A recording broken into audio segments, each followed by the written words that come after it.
Things turned manhunt as the two brothers suspected of bombing the Boston Marathon lead the Massachusetts governor to shut Boston down. And see how Quinnipiac students are showing their support for those lost and injured throughout the last week's tragedies. Plus, Q30's own Elijah Westbrook takes a look at the logistics of your Quinnipiac meal plan. Do you have enough to get through the semester? The news starts now.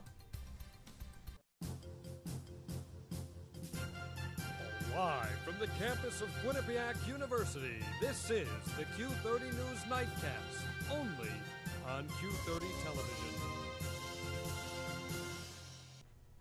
Good evening, everyone, and welcome to Q30 News. I'm Taylor Popielarz. And I'm Tony Trahan. The two brothers being held responsible for the bombings at the Boston Marathon continue to cause terror throughout New England after their homemade bombs exploded at the finish line last Monday. 19-year-old Joe Carr and 26-year-old Tamerlan Tsarnaev led police, FBI, and federal investigators on a 5-day-long manhunt throughout the suburbs of Boston. The hunt kicked into full gear when the two brothers fatally shot 26-year-old MIT police officer Sean Collier late Thursday night. A battle then took place in Watertown, Massachusetts early Friday morning, where the brothers exchanged over 200 rounds of ammunition and threw 5 additional homemade bombs at officers. It was here that 26-year-old Tamerlan lost his life after being injured by police gunfire and being struck by the car his younger brother escaped in. As dusk turned to dawn on Friday morning, the city of Boston was placed on lockdown by the governor in an all-efforts attempt to find and capture 19-year-old Joe Carr. The hunt then came to an end nearly 12 hours later as the bombing suspect was found hiding and injured in a boat being stored in the backyard of a Watertown home. Police and FBI continued to exchange gunfire with the crippled suspect, but were eventually able to storm the boat and capture him alive. 19-year-old Joe Carr Tsarnaev is currently listed in fair condition in a Boston hospital since beginning treatment after his capturing on Friday. Federal investigators have been communicating with the suspect by having him write answers down on paper, since an injury to his throat is restricting his speech. Information about the two brothers and their family's life is slowly being found out. So far, it seems as if Joe Carr's older brother was the leader of the pair and has a history of being somewhat violent. Initial charges against Joe Carr were announced on Monday after a judge met with him in his hospital room. He's being charged with using weapons of mass destruction against innocent persons at the Boston Marathon and could face the death penalty. Q30 News will continue to keep you updated on the Boston Marathon. The Quinnipiac community has come together to show their support for those affected by the Boston bombings. Students had the opportunity to participate in Links of Love by writing a thoughtful message about the Boston bombings. To those affected, the messages are written on thin pieces of paper and have been linked together to form a long chain. The chain is currently on display in the piazza. And in today's difficult job market, a college degree no longer guarantees you a high-paying job. But there is one thing more students are now turning to that's helping them stand out. Q30's Samantha Plourde explains. Eric Eliason isn't your typical college student. Not only is he part of the nearly 8% of applicants who get into Yale University, he's also a double major. I'm majoring in economics and religious studies, and I chose to do that because I think they provide kind of two sides to the human equation, understanding how societies work. Economics is quantifiable, math, optimizing utility, and then religious studies is more of a focus on tradition and ritual and kind of the other side of the equation. You'd think with an Ivy League degree, Eric would already have a leg up on the thousands of other college grads looking for work. But even he felt a double major was one more thing to help him compete in a tough job market. I wanted to double major to kind of, pull myself out from the crowd, especially as something a little different, can show that I can write and research academically rather than maybe just working with numbers, which economics does a lot. Now, many students like Eric want to double major simply because they enjoy both areas of study, but with a bleak job market, more students are choosing to do this to make themselves more marketable. A 2012 study from Vanderbilt University examined the growing trend in double majoring. Researchers found a 10% increase at some of the more selective schools, while other colleges and universities are reporting up to 40% of undergrads enrolled in double majors. And as many college grads struggle to find work, paired with high student debt, it's no mystery as to why double majors are becoming more popular than ever. It allows students to acquire versatile skill sets, and that's simple and plain. The more wide range the skill sets are for a student, the more marketable they are. And with graduate and PhD degrees putting students in even more debt, a double major is proving to be a cheaper way to stand out. I think students are trying to get more bang for their buck, simple and plain. I think, as you know, college tuition has risen and it's gotten more expensive, and I think students are trying to get as much out of their 4 years. As for Eric, he's hoping that it will pay off for him too. That's my selling point, one of them anyways, but we'll see how effective it is. Samantha Plourde, Q30 News. Very interesting with this whole double major thing. But speaking of double, kind of going to do a cheesy transfer, but double digits, Matt. We've been feeling them, but it was cold yesterday. So what do you got coming up in the weather forecast? Yeah, I really can't explain yesterday's weather. That was definitely a freak of nature, but we had 69 degrees today. Lots of people out on the quad. I know I went outside for my anthropology class. It's going to be great the rest of the week and into next week as well. All right, well, we're looking forward to it, aren't we? Yes, we are. Well, still to come on Q30 News, from executive producer of Q30 News to producer at NBC Connecticut, our very own Samantha Plourde will sit down with Taylor and tell us how Q30 News prepared her for her career. Plus, our own Jessica Simpson has the world news. Keep it tuned to Q30. We'll be right back.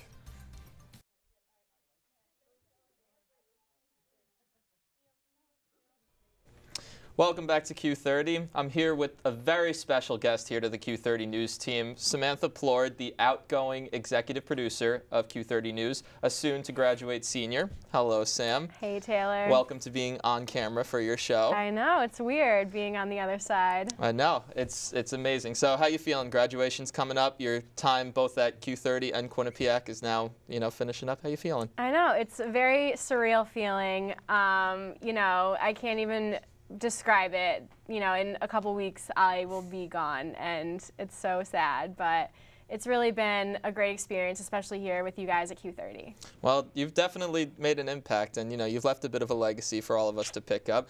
But the really exciting news is that you're already working. Yeah, it's a really awesome story actually, because over the summer I was interning in Springfield, Massachusetts, and that led to my first job. They asked me to produce the weekend evening show there, and that's where I kind of started, putting shows together, getting shows on air, and of course, I was, writing about it, posting stuff on Facebook and stuff. And one of the reporters that I used to work with when I was an intern in Connecticut saw what I was doing, and he knew of a job opening, so he asked me if he could give my resume to his news director. And I, obviously thinking that Connecticut, a top 30 market, would never hire me.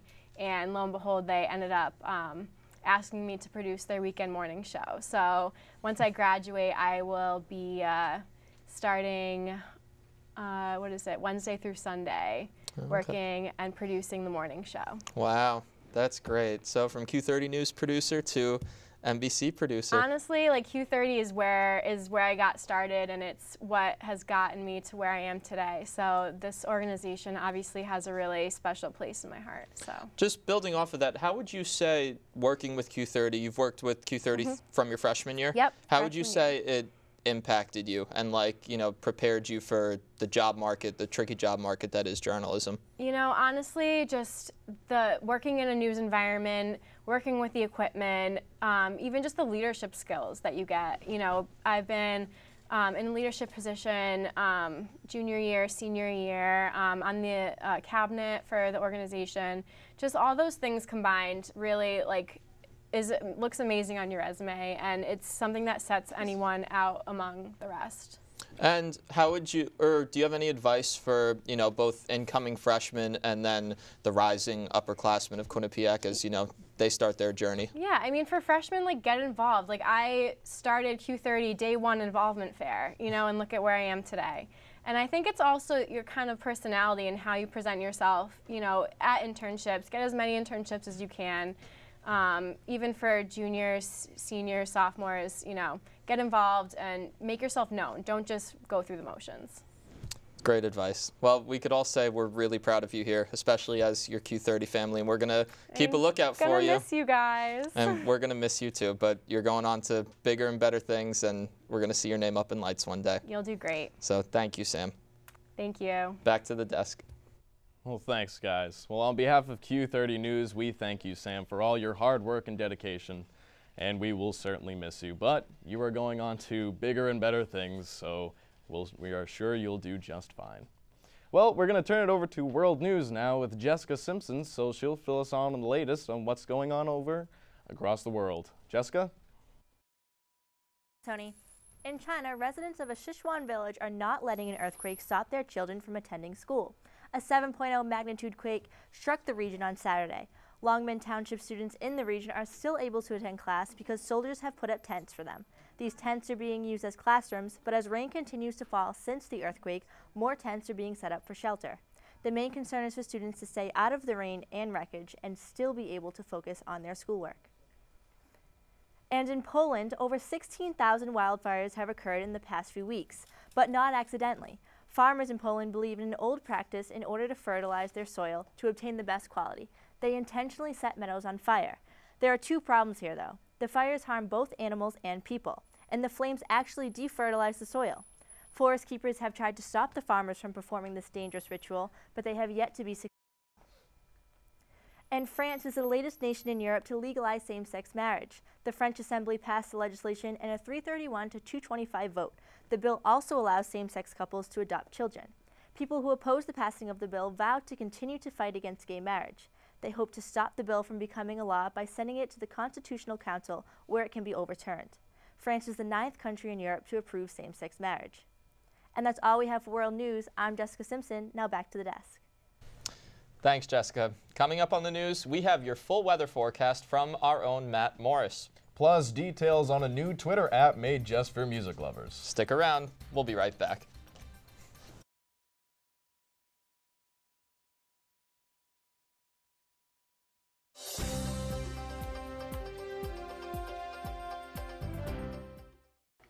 Welcome back, Bobcats. I'm here with our look at our national radar. Right now we've got 66 in Atlanta, 60 in Los Angeles, and 66 in San Francisco.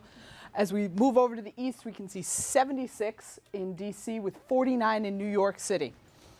As we look at our local temperatures, right now we can see that it is 62 up in Stores and 58 down in Harwich, 52 in New London, 61 in Waterbury, and 56 right here in New Haven. As we look at our radar, we can see that we've got a lot of precipitation coming off this cold front moving through the Ohio Valley. And a lot of precipitation coming off this cold front in the Ohio Valley, but it will break up as we move on into the night, so nothing will end up coming in to southern New England. Tonight, we can expect 46 degrees, scattered showers, winds southwest at 20 miles an hour. Tomorrow, it will be 63, sunny. Even though that picture doesn't look like it's sunny, it's going to be great weather tomorrow. Winds northwest at 13 miles per hour. The 7-day forecast tomorrow looks like this. Tomorrow, we have 30 with sun all day long. Great day tomorrow, definitely like an 8 out of 10. Gorgeous this weekend, 67 and 69. Highs in the 60s continue through next week with a little bit of cloud cover coming in by Tuesday. I'm Matt Morris for Q30 Weather. Now back to the desk. Thanks, Matt. Well, residents in parts of the Midwest are concerned about flooding as several rivers continue to rise. Take a look at these aerials from Pike City, Illinois, where you can just see how high the river actually is. The Mississippi River crested at almost 28 feet on Sunday. It's expected to stay above the major flood stage until later this week. And communities along the Illinois River may receive record crests by the end of the week. So, Tony, get ready and press play on a new music app using Twitter. The social networking site has created the app so all 200 million of its users can find new music based on everyone they follow. A now playing list shows users what's trending among connections, and another chart shows what's popular among all users. The app also lets music lovers tap into the tastes of their favorite artist. But before you rush to download it, be aware that it is currently only available for Apple users. Well, good thing I have an iPhone, then I'll be sure to get that. Same here. Well, coming up on the news, Quinnipiac's first ever musical will be opening this weekend. Plus, our own Julia Timpanaro brings you the latest and greatest weird news. Stay right here with Q30 News. We'll be right back.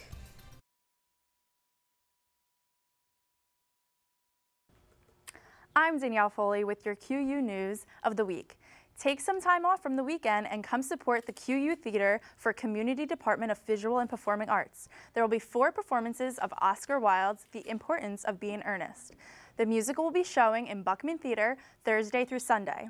Performers will help take the audience back to Victorian England, where they will experience a comedic tale of mistaken identity, the snobbiness of different social classes, and plot twists tied in with some romance. The performances will take place on Thursday and Friday at 7:30, Saturday at 4, and a final show on Sunday at 2 in the afternoon. And who says breakfast is just for morning people? While students will be busy planning for the final week of the semester, the most important meal of the day can be eaten at any time. Come take a study break at QU After Dark's Moonlight Breakfast. Serve up your favorite plate of eggs, bacon, sausage, pancakes, and cereal for free. Sounds delish. The event will take place Friday, May 3rd from 10 p.m. until midnight in the CAF right here on the Mount Carmel campus. And help make Hamden healthy. Join members of the community at Hands On Day for the opportunity to clean up safe places to grow nutritious and affordable food. Members of the community will join together on Saturday, April 27th from 10 a.m. until 1 p.m. Tasks will include clearing debris, weeding, mulching, and prepping and planting beds. Volunteers are asked to arrive at 9:30 a.m. at United Way's 370 James Street in New Haven. Happy planting! That's all for Quinnipiac and local events. I'm Danielle Foley for Q30 News. Now back to the desk. Thanks, Danielle. So, pretty interesting story coming out from the Associated Press. Now, their official Twitter account experienced a hacking yesterday, Tuesday, that had a worldwide effect. At around 1 p.m., the AP's newest tweet read, "Breaking: 2 explosions in the White House and Barack Obama is injured." The tweet was false, but caused a massive plunge in the stock market as the Dow Jones Industrial Average dropped 128 points seconds after the tweet was posted. Syrian Electronic, a group of hackers loyal to Syria's president, claimed responsibility for the tweet. The group has also hacked Twitter accounts of Al Jazeera English and BBC in the past. The stock market rebounded shortly after its falling, and President Obama was never in danger. But the Associated Press suspended their Twitter account, later reactivating it a few hours later. Talk about a weird situation. Kind of scary, but thankfully it was false. But speaking of weird news, we have a new segment coming up with our own Julia Timpanaro. So let's toss it over to her for weird news. Thanks, Taylor. I'm Julia Timpanaro with your weird news of the day. A TV reporter in China abandoned her wedding just minutes before her ceremony to cover a massive earthquake that hit the nation's southern province. A now viral video shows Chen Ying interviewing people on the street while wearing her wedding gown, veil, and a wrist corsage. Local reports indicate she was getting her makeup done when the quake hit. According to the U.S. Geological Survey, China's Seismological Bureau gauged the quake at 7.0. At least 188 people died and close to 12,000 were injured as a result of the earthquake. You may have heard of the Grand Canyon National Park in your bathroom and Denali National Park in your kitchen, and now America's Samoa National Park in your den. Not the parks themselves, obviously, but their scent in honor of National Park Week. Airwick Fragrance Company and the nonprofit National Park Foundation have rolled out a new set of National Park Collection candles, oils, sprays, and scent inspired by 6 of the country's national parks. The NPF receives some of the proceeds of the scented products. The foundation hopes that the air fresheners line will increase awareness of the national parks and inspire families to experience the parks firsthand. A 28-year-old man is being charged with breaking into a suburban Chicago home and biting off another man's ear. According to police, it happened during the argument. Police say Richard Vody forced his way into the victim's home and bit off half of the 26-year-old man's right ear. Chicago police and canine units found the missing parts of the man's ear near his home. Vody is being charged with home invasion, aggravated battery, and domestic charge. He is currently out on a $250,000 bond and is scheduled to appear in court next week. And that's your weird news for the week. Stick around for the latest entertainment news and an update on how our Bobcat sports team are doing this spring season. We'll be right back.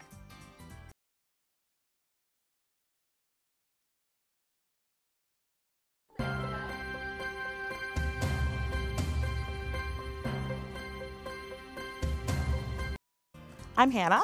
And I'm Neliana. And now for your entertainment update. Actress Reese Witherspoon is still trying to recover from the incident that landed her and her husband in jail this past weekend. The Legally Blonde actress was arrested after failing to stay in her car while the alleged officer handed her husband a DUI charge. According to the police report, Witherspoon egotistically asked the officer, "Do you know who my name? And you're going to be on national news," while he was conducting the procedure. In a statement released by her publicist, Witherspoon later said, "I clearly had one too many drinks and I'm deeply embarrassed for the things I said." And one of the members of the band Three Doors Down was involved in a deadly car accident late last week. The bassist, Robert Harrell, clipped a truck as he was driving in Nashville, which sent the truck into an embankment, killing the other driver. Authorities say Harrell had consumed alcohol and prescription drugs before driving that night. He is being charged with vehicular homicide. And an actress from Disney's 1950 Mickey Mouse Clubhouse show died from multiple sclerosis last week. Annette Funicello died at the age of 70. Her family will be having a private funeral and said they may consider holding a public memorial service. The Mouseketeer was considered America's Girl Next Door and loved by her audience. Walt Disney even offered her a studio contract and asked her to call her Uncle Walt. That's it for entertainment news. Back to you guys at the desk. Thank you, ladies. So, bit of a transition to Quinnipiac sports. A lot of highlights throughout the past year, and now the spring sports are kind of making their way in, but there's a big event being held this weekend up at the TD Bank Sports Center. And what is that, Taylor? That is the acrobatics and tumbling team. They are hosting the national competition for their sport. Is that going to be at, what, the TD Bank Arena? Up at the big bank. So, crazy, interesting event. You know, all these teams from all over the country are coming in, and we're going to hear more about it. So I think we're going to toss it over now to Christina with the rest of our sports.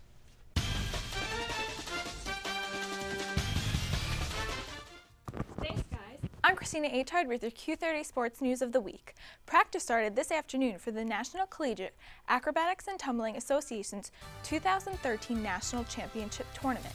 5 universities, including the #2 seed Quinnipiac, will be competing to come out on top. The tournament will be taking place at Quinnipiac's own TD Bank Sports Center. The National Championship will begin tomorrow, April 25th, and will conclude midday on Saturday, April 27th. QU students can use their student ID for free admission to the tournament. For more information or a schedule of the events, visit QuinnipiacBobcats.com. And the Quinnipiac Bobcats men's lacrosse team is headed to the NEC tournament after an 11-10 win over Wagner University this past weekend. Junior goalie Gil Connors was once again named Northeast Conference Defensive Player of the Week, his 4th time receiving the honor.